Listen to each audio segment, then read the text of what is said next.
Hello everyone, welcome back to my YouTube channel. मेरा नाम है स्वाति और आपका हमारे इस न्यू वीडियो में बहुत बहुत स्वागत है। मुझे यूएस में रहते रहते अराउंड 7 इयर्स हो गए हैं और मेरे हस्बैंड भी यूएस में रह रहे हैं फ्रॉम ऑलमोस्ट अराउंड 13-14 इयर्स। वो पहले पढ़ाई करने के लिए आए थे यहाँ पे। He did his MS and then he started working for an IT company. He got the job. So हम लोगों को काफी टाइम हो गया है यहाँ यूएस में रहते रहते और मैंने ये चीज रियलाइज करी है कि काफी लोग जो यूएस मूव होते हैं उनके लिए काफी मिसिंग इन्फॉर्मेशन होती है एंड दे आर लॉस्ट जब वो यूएस मूव होते हैं। तो मैंने सोचा कि इस चीज का मैं क्यों ना एक वीडियो रिकॉर्ड करूं और आप सभी लोगों के साथ मैं शेयर करूं, ताकि आप या आपके कोई भी फैमिली फ्रेंड रिलेटिव कोई भी अगर यूएस मूव होने का प्लान कर रहे हैं तो आई थिंक ये सब चीजें उनके लिए बहुत हेल्पफुल होगी, इंफॉर्मेटिव होगी। तो मैंने कुछ पॉइंट्स जो है वो लिस्ट डाउन किए हैं और मैं आप लोगों के साथ में शेयर करना चाहती हूँ। So what are the things that you need to consider before moving to US. So without any further due, let's begin our video. So number one thing, सबसे पहले अगर आप यूएस आते हैं, number one thing, most crucial thing जो चीज आपको करनी चाहिए is to obtain a good medical insurance plan or a health coverage plan for yourself. US में health care is not at all cheap.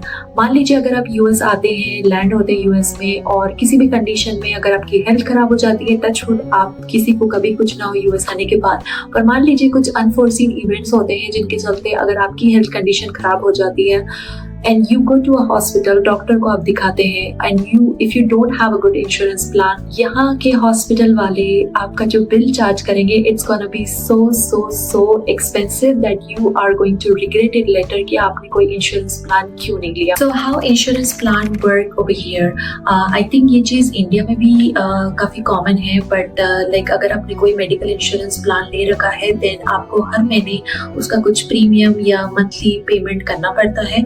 And for example आपका कुछ भी आपको लग रहा है कि मुझे डॉक्टर का अपॉइंटमेंट लेना है या हॉस्पिटल जाना है दिखाने के लिए, if you are not feeling good, तो वो डॉक्टर अपॉइंटमेंट स्केड्यूल करने से पहले ही वो आपसे पूछ लेते हैं कि क्या आपके पास मेडिकल इंश्योरेंस प्लान है एंड कौन सी कंपनी है, और वो अपने फिर रिकॉर्ड में चेक करते हैं कि ये इंश्योरेंस कंपनी वो एक्सेप्ट करते हैं या नहीं करते हैं। अगर वो मना करते हैं कि हम ये एक्सेप्ट नहीं करते हैं ये insurance plan, then you might have to call some other doctor या हॉस्पिटल। अगर वो एक्सेप्ट कर लेते हैं देन आपको अपॉइंटमेंट मिल जाता है डॉक्टर के साथ फॉर पर्टिकुलर डे और आप उस दिन पे जाके डॉक्टर को बता सकते हो। डॉक्टर आपको एग्जामिन करेगा, एनालाइज करेगा and then they might give you a proper medication, और उसके बाद लास्ट में बिल जो है वो आपको नहीं मिलता है, वो इंश्योरेंस कंपनी को क्लेम करते हैं और वहां से इंश्योरेंस कंपनी जो आप मंथली पेमेंट करते आए हो उन्हें उनमें से डिडक्ट करके आपके पास जो रिमेनिंग बैलेंस आता है वो आप लोगों को पे करना होता है। So as you can see कि अगर आपके पास अच्छा इंश्योरेंस प्लान नहीं है, medical insurance health plan coverage नहीं है, तो it's gonna be so expensive for you. So as I am talking about all of these, मुझे एक टाइम याद आ रहा है कि मैं जब पिछले साल तक कैलिफोर्निया में रह रही थी तो हम लोगों का फेसबुक पे ग्रुप था, इंडियन कम्युनिटी ग्रुप, और मुझे एक ने रीच आउट किया फेसबुक मैसेंजर पे एंड ही टोल्ड मी कि उनकी वाइफ की कंडीशन अच्छी नहीं है। वो लोग कुछ दिन पहले ही यूएस हुए हैं, I mean like 1 or 2 months, ज़्यादा टाइम नहीं हुआ था उनको आए हुए, तो उनकी वाइफ की कंडीशन अनफॉर्चुनेटली अच्छी नहीं है एंड माइट बी कि उनको ऑपरेट करना पड़े। तो आई टोल्ड हिम कि आपने क्या अपनी इंश्योरेंस मेडिकल इंश्योरेंस कंपनी में बात करी कि वो कुछ सजेस्ट कर सके अगर कि कौन से डॉक्टर, क्योंकि वो डिफरेंट एरिया में रह रहे थे तो अनफॉर्चुनेटली मैं उनकी हेल्प नहीं कर पा रही थी। बट मैंने जो उनको नाम बताया तो मैंने उन्हें बोला कि आप अपनी मेडिकल इंश्योरेंस कंपनी में बात करिए तो may be they can help you out. आप वो बता सकते हैं कि किस डॉक्टर किस हॉस्पिटल के पास में आप जा सकते हैं, आप अपॉइंटमेंट ले सकते हैं। एंड ही टोल्ड मी ये हमें खुद ही कुछ ही दिन पहले पता चला है कि यूएस आने के बाद यहाँ मेडिकल इंश्योरेंस लेना बहुत जरूरी है। And I was just like really surprised कि मतलब काफी सारे लोग जो है वो फैमिली लेके जब यहाँ मूव होते हैं और उन्हें ये सब चीजें इंफॉर्मेशन नहीं पता होता है। So I just really feel bad for them. Fortunately उनकी वाइफ ऑपरेट भी हो गई और अब वो बहुत अच्छी कंडीशन में है, तो सब कुछ अच्छी तरीके से हो गया।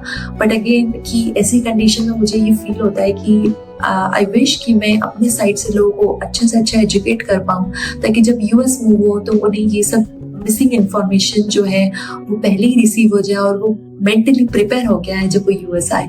तो I think moving before moving to US you should start exploring option कि आप लोग मेडिकल इंश्योरेंस या हेल्थ प्लान कवरेज के बारे में थोड़ी डिटेल्स लेना शुरू करिए कि कौन सा अच्छा है, कौन सा नहीं अच्छा है।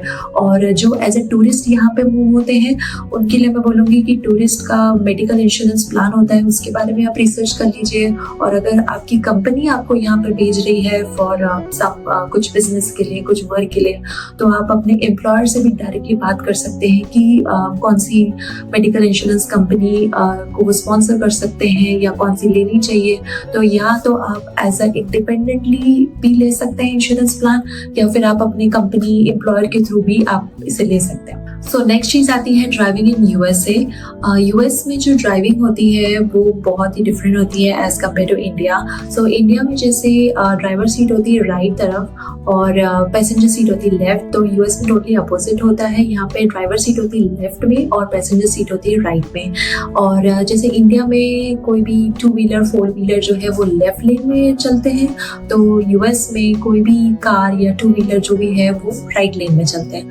और यहाँ पे यूएस में रूल्स फॉलो करना बहुत ही इंपॉर्टेंट है, क्योंकि अगर आप कार में है तो you have to make sure कि आपने कार सीट बेल्ट पहन रखा है आगे या पीछे, कहीं भी आप बैठे हो, नहीं तो अगर पुलिस देखती है तो आप पे फाइन लग सकता है। तो इट्स रियली इंपॉर्टेंट कि आप रूल्स को फॉलो करो। अगर आप एज ए टूरिस्ट यहाँ पे आते हो then you can apply for international drivers permit, जिसमें आप इंटरनेशनली ड्राइव कर सकते हो यूएस में फॉर अप टू 1 ईयर। और वो भी आप अप्लाई कर सकते हो इंडिया से या फ्रॉम डिफरेंट कंट्री। तो वो एक होता है जिससे आप यहाँ पे भी आके ड्राइव कर सकते हो। अगर आप एज अ इमिग्रेंट यहाँ मूव होते हो लाइक सेटल होने के लिए, then you might have to apply for driver license. तो सबसे पहले आपको रिसर्च करनी पड़ती है कि यहाँ पे ड्राइवर लाइसेंस कहाँ से ले सकते हैं, कौन से सेंटर से।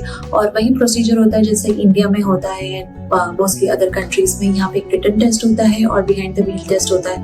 तो सबसे पहले आप जो भी सेंटर जहाँ से आप ड्राइवर लाइसेंस ले सको वहाँ पे जाके आपको अपॉइंटमेंट लेना पड़ता है।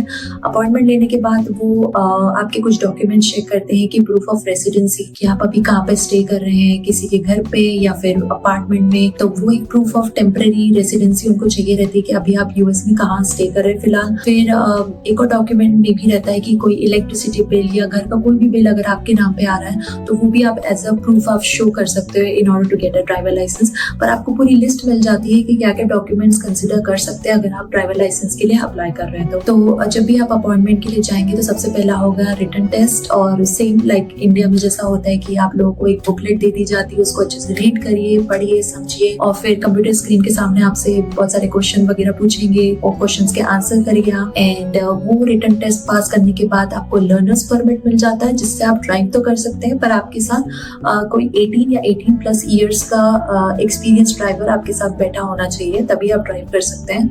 और फिर उसके बाद आता है आपका रोड टेस्ट, जिसको यहाँ पे बोलते हैं बिहाइंड द व्हील टेस्ट। तो उसमें क्या होता है कि on the date of exam आपको जाना अपनी कार लेके, आपको ये खुद ही ढूंढनी है। अगर आपकी खुद की कार है तो इट गुड, नहीं तो आप कार रेंट करके भी जा सकते हैं वहाँ पे। तो आप कार लेके वहाँ पे जाए सेंटर में, और आपके पास में उस सेंटर का एक एग्जामिनर आपके पास बैठेगा पैसेंजर सीट में, और वो आपको डायरेक्शन देगा कि आप राइट चलिए या लेफ्ट चलिए या सीधे जाइए या ऐसा सर्कल लेके बताइए, रिवर्स लीजिए। तो आपको सब डायरेक्शन वो देगा और आपको वो सब चीजें उसको करके बतानी है। अगर आप वो टेस्ट में पास हो जाते हैं then you can request for a driver license. अच्छा, यहाँ पे आपको स्पीड लिमिट का भी बहुत ध्यान रखने की जरूरत है। मान लीजिए अगर आप हाईवे में जाते हैं, जिसको यहाँ पे फ्रीवे बोलते हैं, तो अगर आप फ्रीवे में कार ड्राइव कर रहे हैं और वहाँ पे लिखी हुई है minimum speed limit 60 miles per our या 65 माइल्स पर आवर, तो आपको उतना 60-65 माइल्स पर आवर की मेंटेन करके चलना है। आपको स्लो नहीं करना है, क्योंकि अगर आपने स्लो किया तो पीछे वाला कार वाला स्लो कर लेगा और अल्टीमेटली ट्रैफिक बैकअप हो जाएगा।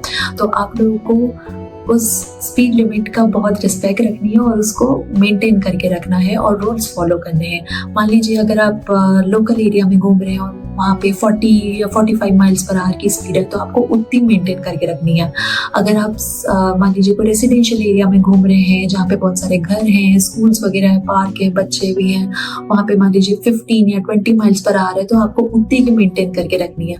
तो हर जगह पे जहाँ जहाँ लिखा रहता है कि स्पीड लिमिट कितनी है, आपको रिस्पेक्टफुली उसको फॉलो करना है, रूल्स को फॉलो करना है। या तो स्पीड लिमिट आपको रोड पे दिख सकती है जब आप ड्राइव कर रहे हैं, या फिर आप गूगल मैप्स जब आप लेके चलेंगे अपने साथ में जीपीएस, उसमें भी वो आपको दिखा सकता है कि यहाँ पे स्पीड लिमिट कितनी है। तो आपको स्पीड लिमिट बहुत मेक श्योर करनी कि आप इसे फॉलो करें। अच्छा, जैसे इंडिया में देखते थे तो वहाँ पे गाड़ियाँ चलती थी किलोमीटर्स पर आवर में, लेकिन यहाँ पे चलता है माइल्स पर आवर में, and 1 mile is equal to 1.6 kilometres. तो आप इमेजिन कर सकते हैं कि 1.5 गुना उस स्पीड से ज्यादा यहाँ पे कारें व्हीकल जो है वो यूजुअली रन करते हैं।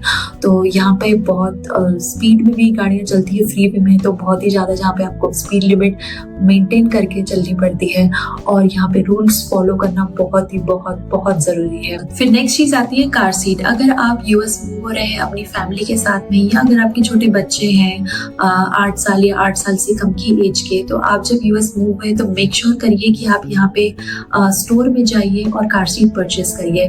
कार सीट आपको इजीली मिल जाएगी वॉलमार्ट में, कॉस्को में, या आप ऑनलाइन ऑर्डर भी कर सकते हैं अमेजोन के थ्रू। वो कार सीट परचेस करिए, और जिस कार से आप ट्रैवल कर रहे हैं उस कार में आप उस कार सीट को अटैच कर लीजिए, बच्चे को बिठाइए, और उसके बाद ही आप ट्रैवल करिए यहाँ पे कार से।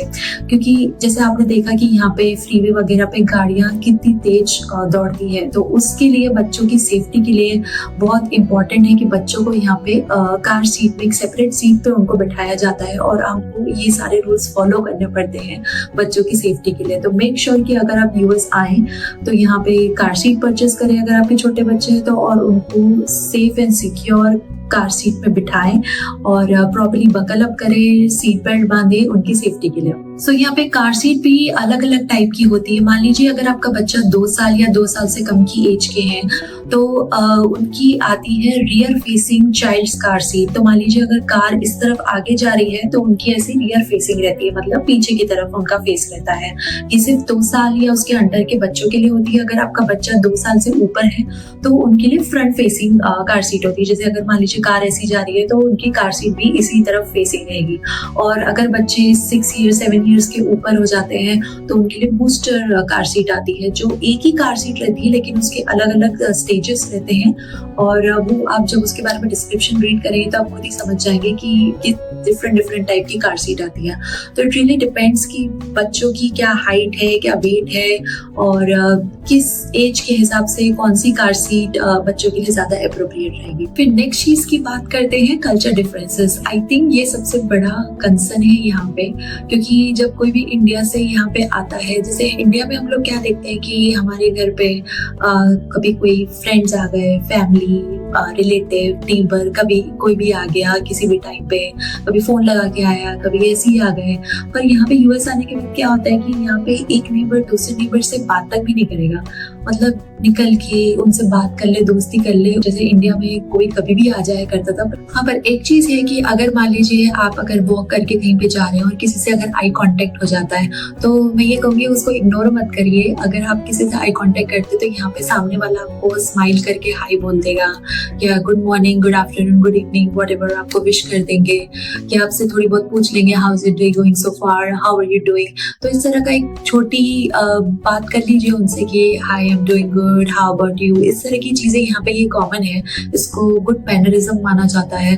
तो अगर आप कहीं पे चल के जा रहे हैं यहाँ पे किसी से आई कांटेक्ट हो जाए तो so don't ignore it, smile करके बस एक हाई कर दीजिए सामने वाले को, तो उसको भी ये चीज अच्छा लगता है। नेक्स्ट चीज आती है, बड़ा इंटरेस्टिंग फैक्ट है ये, कि अगर आप इंडिया में आपके बहुत सारे मेड है या सर्वेंट्स है या हाउसवर्क की हेल्प के लिए लगे हुए लोग, तो यहाँ पे आने के बाद आप मेंटली प्रिपेयर रहिए कि आपको यहाँ पे सब काम खुद से करना है। क्योंकि इंडिया में तो इजीली अपने लोगों को मतलब मेड वगैरह मिल जाती है जो घर का काम कर लेते हैं, लेकिन यहाँ पे भी ऐसा नहीं है, मेड है लेकिन वो इतना ज्यादा चार्ज करते हैं कि लोग खुद से काम करना प्रेफर करते हैं। यहाँ पे मेड यूजुअली चार्ज करती है 1 घंटे का $15 से $20, $25-30 एन आवर भी चार्ज कर सकते हैं। तो काफी लोग प्रेफर करते हैं कि खुद से ही काम करना।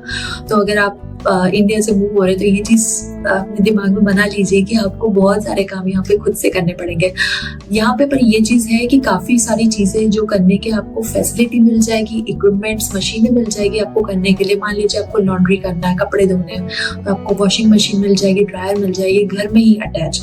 या आप अपार्टमेंट में रह रहे, फ्लैट में रह रहे, तो उसमें ही आपको लॉन्ड्री मशीन मिल जाएगी, या फिर कम्युनिटी की एक कॉमन मशीन आपको मिल जाएगी।